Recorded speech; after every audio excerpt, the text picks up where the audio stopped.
मेरठ की वो रात जिसने इतिहास जला दिया।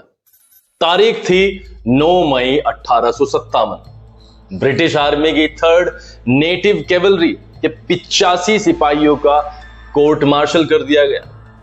उनका गुनाह सिर्फ इतना था कि उन्होंने अंग्रेजों की दी हुई नई बंदूकें लेने से इनकार कर दिया था, क्योंकि उस बंदूक के कारतूस में चर्बी थी, गाय और सुअर की। हिंदू सिपाही गाय की चर्बी से अपवित्र हो जाते और मुस्लिम सिपाही सुअर की चर्बी से। यह सीधा धर्म पर हमला था। इन सिपाहियों को अंग्रेजों ने सबके सामने बेइज्जत किया, हथकड़ी पहनाई और जेल में डाल दिया।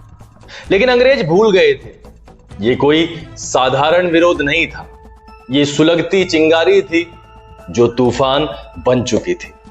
मेरठ की छावनी में सिपाहियों ने हथियार उठा लिए, गोलियां चली, अफसरों को मार दिया गया और ब्रिटिश बस्ती में आग लगा दी गई। ये बगावत नहीं थी, ये थी आजादी की पहली लड़ाई। सिपाही निकल पड़े दिल्ली की ओर, जहां तख्त पर बैठा था आखिरी मुगल बादशाह बहादुर शाह जफर। दिल्ली पहुंचकर सिपाहियों ने जफर से कहा, अब आप हमारे बादशाह हैं। जफर पहले तो हिचकिचाए, बूढ़े हो चुके थे, शक्ति छिन चुकी थी, मगर फिर बोले, अगर मेरी जान जाती है तो जाए, पर मेरी सरजमी आजाद होनी चाहिए। और बस 1857 की क्रांति ने एक चेहरा पा लिया, एक आवाज मिल गई। अब ये सिर्फ मेरठ की आग नहीं थी, ये फैली कानपुर, झांसी, बरेली, फैजाबाद, लखनऊ और बिहार तक। कानपुर में नाना साहब पेशवा, झांसी से रानी लक्ष्मीबाई, बिहार में बाबू कुंवर सिंह, अवध में बेगम हजरत महल। लेकिन इतिहास पूछेगा, क्यों नहीं पढ़ाया गया ये सब विस्तार से? क्यों छिपा दी गई वो कहानियां जिनसे हम सीख सकते थे शौर्य, बलिदान और एकता? क्योंकि ये लड़ाई अगर लोगों के दिल में बैठ गई होती तो शायद फिर कभी कोई देश हमें गुलाम नहीं बना पाता।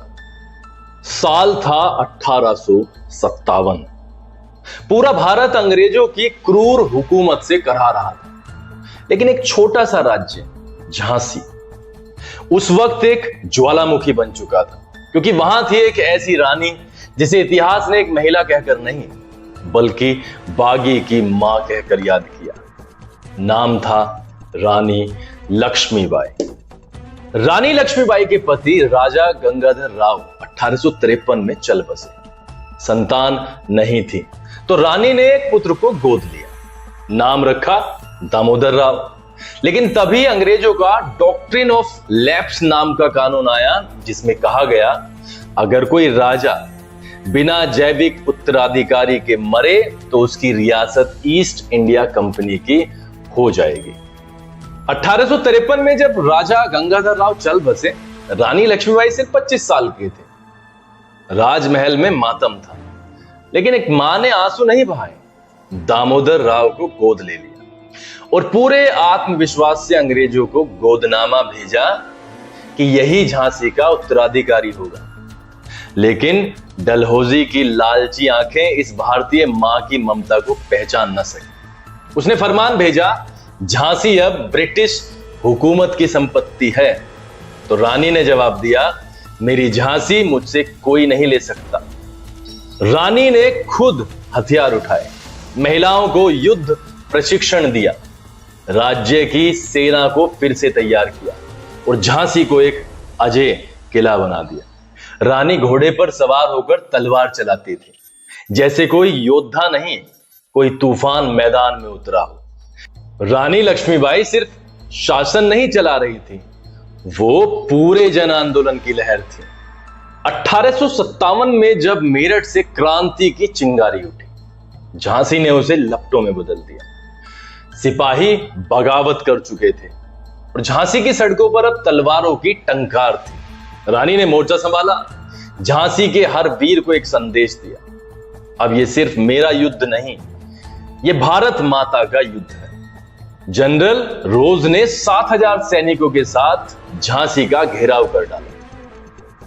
रानी के पास सिर्फ 1500 सैनिक थे, लेकिन हौसला इतना था कि हर सिपाही एक सेना लग रहा था। रानी किले की दीवारों से तोपें दाग रही थी, कभी तलवार लेकर सामने से हमला कर रही थी, रात में घायल सैनिकों की पट्टी भी खुद कर रही थी और अगली सुबह फिर मैदान में उतर जाती थी। जो औरतें कभी झरोखों से बाहर नहीं निकली थी, वो आज तलवारें लेकर दुश्मनों से भिड़ रही थी, क्योंकि उन्हें रानी की आंखों में मातृभूमि की आग दिख रही थी। जब अंग्रेज किले में घुस गए, रानी ने अपने बेटे दामोदर राव को पीठ पर बांधा और अपने घोड़े बादल पर सवार होकर किले की प्राचीर से छलांग लगा दी। लेकिन यह कोई भागना नहीं था, यह इतिहास को दिखा देना था कि एक भारतीय मां अपनी मिट्टी और अपने बेटे दोनों को सुरक्षित निकाल सकती है, चाहे मौत सामने क्यों ना खड़ी।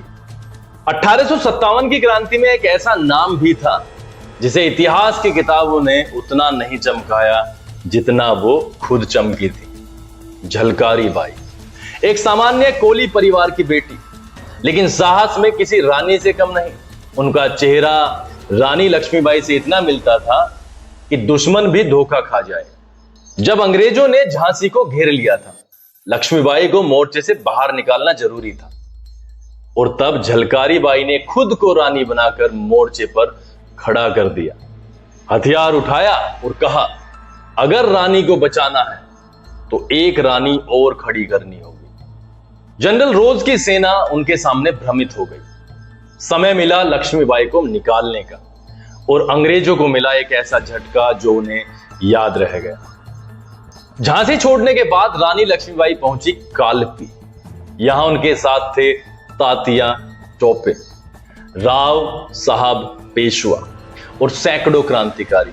अंग्रेजों को लगा कि झांसी की हार के बाद क्रांति ठंडी पड़ जाएगी, लेकिन यही उनकी सबसे बड़ी भूल हुई। 22 मई 1858 कालपी की धरती जल रही थी।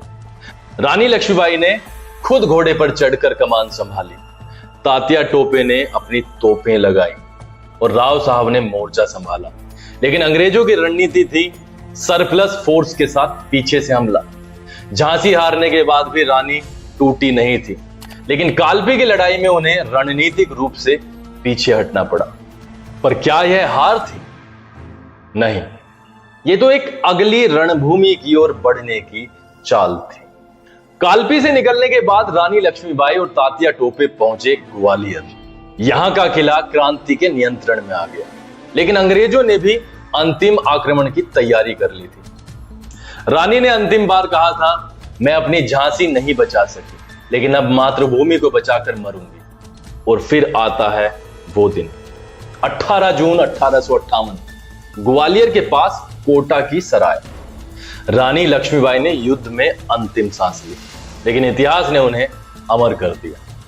रानी लक्ष्मीबाई ने तात्या टोपे और राव साहब पेशवा के साथ मिलकर कालपी में अंग्रेजों से युद्ध किया और फिर ग्वालियर की ओर रुख किया। वहां ग्वालियर का किला कब्जे में ले लिया गया, लेकिन रोज ने फिर हमला किया। 18 जून 1858 कोटा की सराय। रानी पुरुषों की वेशभूषा में तलवार लेकर लड़ रही थी और एक तोप के गोले ने उन्हें घोड़े से नीचे गिरा दिया। अंग्रेजों के दस्तावेजों के अनुसार she was the bravest and best military leader of the rebels. वो सबसे बहादुर और सर्वश्रेष्ठ लीडर थी। झांसी की रानी हार नहीं मानी, उन्होंने बलिदान चुना, समझौता नहीं। उनका साहस, उनकी रणनीति, उनकी तलवार, सबने 1857 की क्रांति को वो स्पार्क दिया जो आजादी के दशकों बाद तक नहीं बुझा। उनकी प्रेरणा से झलकारी बाई, रानी अवंती बाई, बेगम हजरत महल जैसी वीरांगनाओं ने भी मोर्चा संभाला। ग्वालियर के पास कोटा की सराय में जब रानी घायल हुई, उनके शरीर से खून बह रहा था, पर चेहरे पर एक भी शिकन नहीं थी। उन्होंने कहा, मेरा शरीर चाहे जल जाए, लेकिन अंग्रेज मेरे शरीर को हाथ तक न लगा पाए। उनकी अंतिम इच्छा के अनुसार उनके कुछ भरोसेमंद सैनिकों ने उन्हें जंगल में ले जाकर चिता दी। अंग्रेज जब पहुंचे तब तक सिर्फ राख बची थी। राख के ढेर पर अंग्रेज अफसर बोला, हमने भारत की सबसे बड़ी दुश्मन नहीं, भारत की सबसे बड़ी योद्धा खो दी। रानी लक्ष्मीबाई का जन्म 19 नवंबर 1828 को वाराणसी में हुआ। नाम था मणिकर्णिका। घर वाले प्यार से मनु बुलाते थे, लेकिन ये कोई आम लड़की नहीं थी। जब बाकी लड़कियां गुड़ियों से खेलती थी, मनु घोड़े दौड़ाती थी, तलवारें घुमाती थी, मल्लखंब करती थी और पुरुषों की तरह धनुर्विद्या सीख रही थी। पिता मोरोपंत तांबे और मां भागीरथी बाई ने उसे शास्त्र और शस्त्र दोनों की शिक्षा दी। जब अंग्रेजों की सभा में पहली बार मणिकर्णिका ने अपनी उपस्थिति दर्ज कराई, वहां एक अधिकारी ने तंज कसा, लड़कियां तो पढ़ने के लिए होती हैं, युद्ध के लिए नहीं। छोटी सी मनु बोली, झांसी की रानी बनूंगी और फिर देखना क्या होता है। उसकी आंखों में आग थी और वो आग एक दिन अंग्रेजी हुकूमत की चिताएं जलाने वाली थी। लक्ष्मीबाई मरती नहीं, वो हर उस लड़की में जिंदा होती है जो अन्याय के खिलाफ आवाज उठाती है। वो हर मां में जिंदा होती है जो अपने बच्चे के लिए दुनिया से भिड़ जाती है। वो हर भारतीय में जिंदा है जो अपनी मातृभूमि को कभी भी पराया नहीं समझती।